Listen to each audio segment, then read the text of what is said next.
Larsen and Toubro यानी LNT, एक ऐसा नाम जो भारत के औद्योगिक परिदृश्य से मतलब बहुत गहराई से जुड़ा हुआ है। हाँ बिल्कुल, ये देश की सबसे बड़ी बहुराष्ट्रीय कंपनियों में से एक गिनी जाती है। और 50 से ज्यादा देशों में इनकी मौजूदगी है। इंजीनियरिंग और निर्माण के क्षेत्र में तो एक तरह से स्तंभ माना जाता है इन्हें। निश्चित रूप से ये उन कंपनियों में से हैं जिनके काम का पैमाना और असर मतलब हम अपने चारों ओर देख सकते हैं। बड़े बड़े पुल हों या फिर जटिल बिजली संयंत्र, इनकी छाप हर जगह है। ये सिर्फ कंक्रीट और स्टील का ढांचा खड़ा करना नहीं है, ये एक तरह से विकास की बुनियाद रखना है। सही कहा। तो आज हमारे सामने जो सामग्री है वो LNT पर केंद्रित एक YouTube सारांश वीडियो की स्क्रिप्ट है। हमारा इरादा है कि इस स्क्रिप्ट के जरिए हम इस इंजीनियरिंग और निर्माण की दिग्गज कंपनी के प्रेरणादायक यात्रा के मुख्य पड़ावों को समझें। बिल्कुल। ये सामग्री LNT के इतिहास, उसके विकास के अलग-अलग चरण, जो भी प्रमुख उपलब्धियां रहीं और आज ये कंपनी कहाँ खड़ी है, इस पर थोड़ी रोशनी डालती है। तो चलिए इस महत्वपूर्ण कंपनी की कहानी में थोड़ा और गहरा उतरते हैं। बिल्कुल। और ये कहानी शुरू होती है आजादी से भी पहले, जो इसे और भी क्या कहते हैं, दिलचस्प बना देती है। हाँ, ये बात ध्यान खींचती है। तो LNT की शुरुआत कैसे हुई, मतलब किन परिस्थितियों में इसकी नींव रखी गई थी? देखिए, इसकी स्थापना हुई थी 1938 में, मुंबई में। अच्छा। 1938। हाँ। और यहाँ एक दिलचस्प मोड़ है। इसे दो डेनिश इंजीनियरों, हेनिंग होल्क लार्सन और सोरेन क्रिश्चियन टूब्रो, इन्होंने मिलकर शुरू किया था। Danish engineers. हाँ, डेनिश। ये वो दौर था जब भारत ब्रिटिश शासन के अधीन था। और शुरुआत में ये कोई बड़ी इंजीनियरिंग कंपनी नहीं थी। असल में ये डेनमार्क से डेयरी और उससे जुड़े उपकरणों का आयात करने वाली एक छोटी सी साझेदारी फर्म थी। 1938 में दो विदेशी इंजीनियर मुंबई में एक आयात फर्म शुरू कर रहे हैं। ये अपने आप में मतलब कई सवाल खड़े करता है। उस समय के माहौल में जब भारत खुद अपनी आजादी की लड़ाई लड़ रहा था, इस तरह के उद्यम का क्या मतलब रहा होगा? क्या ये उस वक्त भारत में औद्योगिक संभावनाओं का कोई संकेत था या सिर्फ व्यापार का एक अवसर?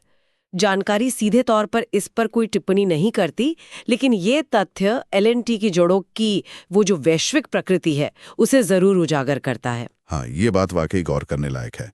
ये दिखाता है कि उस दौर में भी मतलब विशेषज्ञता और व्यापार के लिए अवसर मौजूद थे, भले ही राजनीतिक माहौल काफी जटिल था। सही। एक छोटी आयात फर्म से शुरुआत करना और फिर धीरे धीरे वहां की मतलब भारत की जरूरतों को समझना, ये शायद उनकी शुरुआती रणनीति रही होगी। ये सिर्फ मशीनें लाना नहीं था, बल्कि धीरे धीरे भारतीय बाजार को समझना भी था। और फिर भारत आजाद हुआ।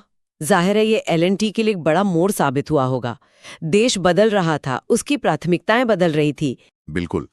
आजादी के बाद LNT की भूमिका और विकास की कहानी असल मायने में रफ्तार पकड़ती है। जो जानकारी हमारे पास है उसके अनुसार इसने नव स्वतंत्र भारत के राष्ट्र निर्माण के महत्वाकांक्षी एजेंडे में एक बहुत ही महत्वपूर्ण भूमिका निभाई। एक देश जिसे अपनी नींव नए सिरे से रखनी थी, उसे बुनियादी ढांचे की सख्त जरूरत थी। और यहीं पर LNT का वो जो इंजीनियरिंग और निर्माण का अनुभव था वो काम आया होगा। निश्चित रूप से। स्क्रिप्ट बताती है कि LNT ने देश भर में बड़े और महत्वपूर्ण बुनियादी ढांचा परियोजनाओं को साकार करने में मतलब काफी अहम योगदान दिया। जैसे कि सोचिए, बड़े बड़े पुल जो कनेक्टिविटी बढ़ाते हैं, विशाल बांध जो सिंचाई और बिजली के लिए जरूरी हैं, पावर प्लांट्स जो देश को ऊर्जा देते हैं, और बाद के दशकों में जैसे आधुनिक शहरों की जरूरत बने मेट्रो रेल सिस्टम, इन सब में LNT की सक्रिय भागीदारी रही। हम मेट्रो तो आजकल हर बड़े शहर में दिखती है। बिल्कुल। तो ये सिर्फ ठेके लेना नहीं था, ये एक तरह से देश के विकास के नक्शे पर स्थायी निशान छोड़ना था। ये तो राष्ट्र निर्माण में सीधी भागीदारी थी। लेकिन जानकारी में रक्षा परियोजनाओं का भी जिक्र है। ये थोड़ा अलग क्षेत्र लगता है। हाँ, और ये LNT के विकास का एक और महत्वपूर्ण पहलू दिखाता है। सिर्फ नागरिक बुनियादी ढांचे तक ही सीमित न रहकर कंपनी ने देश की रक्षा क्षमताओं को मजबूत करने में भी योगदान दिया। अच्छा। स्क्रिप्ट विशेष परियोजनाओं का विवरण तो नहीं देती, लेकिन रक्षा क्षेत्र में भागीदारी का उल्लेख ये बताता है कि कंपनी की इंजीनियरिंग क्षमता पर कितना भरोसा किया गया और ये किस हद तक संवेदनशील और रणनीतिक महत्व के काम करने में सक्षम मानी गई। तो आयात फर्म से शुरुआत, फिर बड़े पैमाने पर सिविल इंजीनियरिंग और निर्माण, और साथ ही रक्षा जैसे रणनीतिक क्षेत्र में प्रवेश। ये कंपनी सिर्फ बढ़ नहीं रही थी, ये तो लगातार अपना दायरा और अपनी विशेषज्ञता भी बदल रही थी। सही कहा। और यहीं पर LNT की कहानी और ज्यादा दिलचस्प मोड़ लेती है। उपलब्ध विवरण के अनुसार कंपनी सिर्फ इंजीनियरिंग और निर्माण तक ही सीमित नहीं रही। अच्छा। हाँ, समय के साथ इसने विविधता लाई और प्रौद्योगिकी यानी टेक्नोलॉजी और वित्तीय सेवाओं यानी फाइनेंशियल सर्विसेज जैसे क्षेत्रों में भी कदम रखा। ये एक बड़ा कदम था। ये विविधीकरण वाला पहलू वाकई गौर करने लायक है। मतलब कैसे एक कंपनी जो भारी मशीनरी, पुल और बांध बनाने के लिए जानी जाती है, वो अचानक टेक्नोलॉजी सर्विसेज और फाइनेंस जैसे बिल्कुल अलग क्षेत्रों में उतरती है और सफल भी होती है। हाँ, ये कमाल की बात है। ये बताता है कि कंपनी की लीडरशिप में शायद भविष्य को भांपने और नए अवसरों को पकड़ने की जबरदस्त क्षमता रही होगी। बिल्कुल। यहाँ ये समझना जरूरी है कि ये सिर्फ अलग-अलग बिजनेस शुरू करना नहीं था। ये दिखाता है कि कंपनी ने अपनी जो मूल इंजीनियरिंग और प्रोजेक्ट मैनेजमेंट की क्षमताएं थीं, उनको नए डोमेन में लागू करने का तरीका ढूंढ लिया। टेक्नोलॉजी में L&T इन्फोटेक और L&T टेक्नोलॉजी सर्विसेज जैसी कंपनियों का उभरना इसी का प्रमाण है। ये ट्रांसफॉर्मेशन जाहिर है आसान नहीं रहा होगा, लेकिन ये L&T की अनुकूलन क्षमता और महत्वाकांक्षा को दर्शाता है। हाँ, बिल्कुल। एक मशीनरी आयातक से शुरू होकर भारी बुनियादी ढांचे की निर्माता बनना और फिर टेक्नोलॉजी और फाइनेंस में भी अपनी पहचान बनाना, ये सफर कमाल का है। इस विस्तार और परिवर्तन पर जोर देना जरूरी है। मुझे लगता है ये सिर्फ आकार में बड़ा होना नहीं है, ये जटिलता में बढ़ना है, अलग अलग तरह की विशेषज्ञता विकसित करना है। ये कंपनी की अंदरूनी ताकत और दूरदर्शिता का सबूत है। निश्चित रूप से। और शायद ये विविधीकरण आगे चलकर कंपनी को आर्थिक उतार चढ़ावों से निपटने में भी मददगार साबित हुआ होगा, क्योंकि आपके पास आय के विभिन्न स्रोत होते हैं। हाँ, ये भी एक पहलू है। अच्छा, अब बात करते हैं कुछ ठोस उपलब्धियों की। जानकारी में क्या कुछ ऐसी परियोजनाओं का जिक्र है जो L&T की क्षमता और पैमाने को दर्शाती हों? हाँ, सामग्री कुछ बेहद प्रतिष्ठित और विशाल परियोजनाओं का जिक्र करती है जो L&T की इंजीनियरिंग महारत का प्रतीक बन गई हैं। इसमें सबसे प्रमुख नाम आता है स्टैच्यू ऑफ यूनिटी का। ओह हाँ, स्टैच्यू ऑफ यूनिटी। हाँ, दुनिया की सबसे ऊंची मूर्ति, और इसका निर्माण L&T ने किया।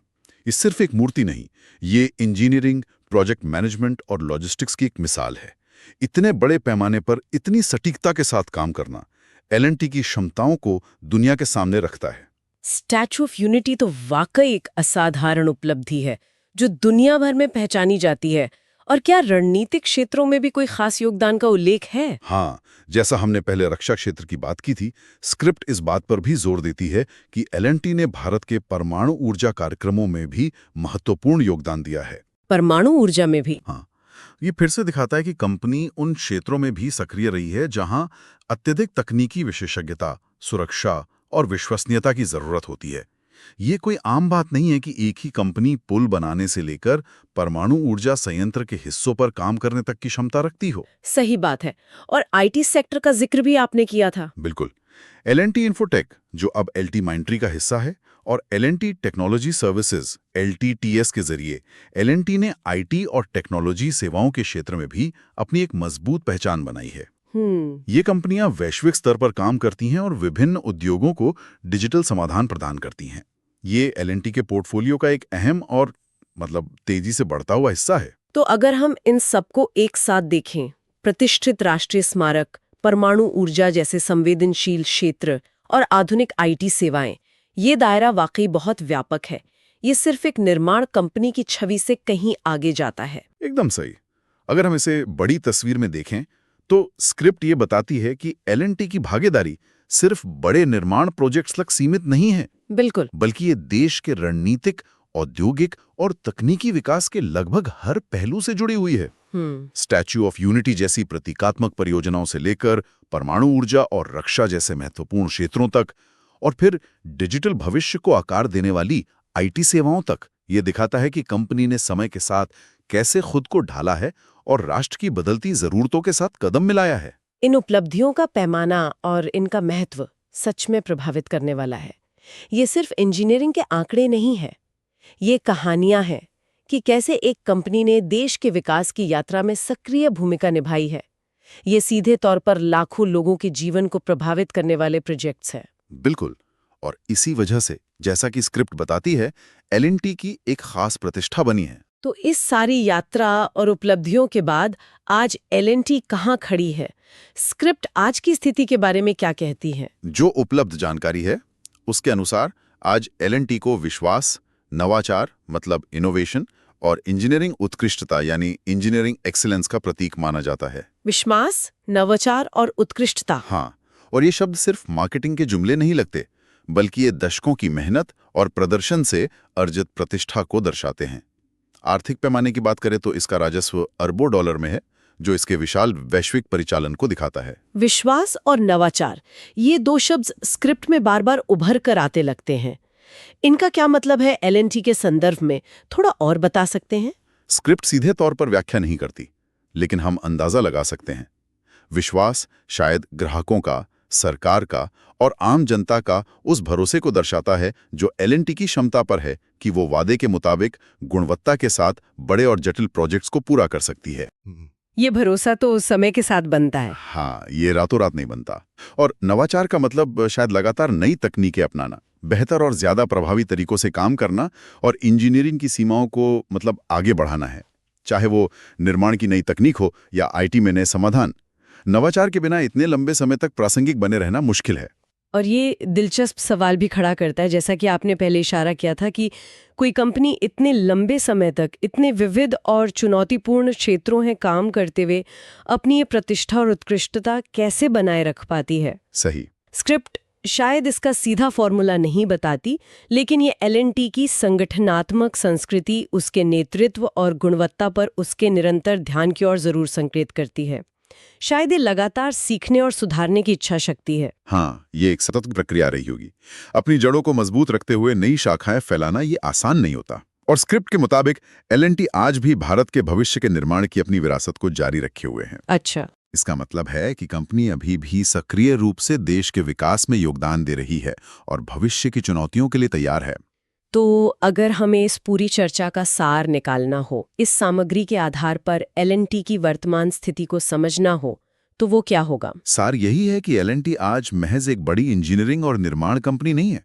जानकारी इसे भारतीय उद्योग जगत के एक आधार स्तंभ के रूप में प्रस्तुत करती है। इसका एक गौरवशाली इतिहास है जो भारत के विकास के साथ जुड़ा हुआ है, लेकिन ये सिर्फ अतीत की बात नहीं है। ये आज भी उतनी ही प्रासंगिक और प्रभावशाली है। ये तकनीकी क्षमता, विशाल परियोजनाओं को सफलतापूर्वक संभालने की योग्यता और निरंतर इनोवेशन का एक शक्तिशाली मिश्रण पेश करती है।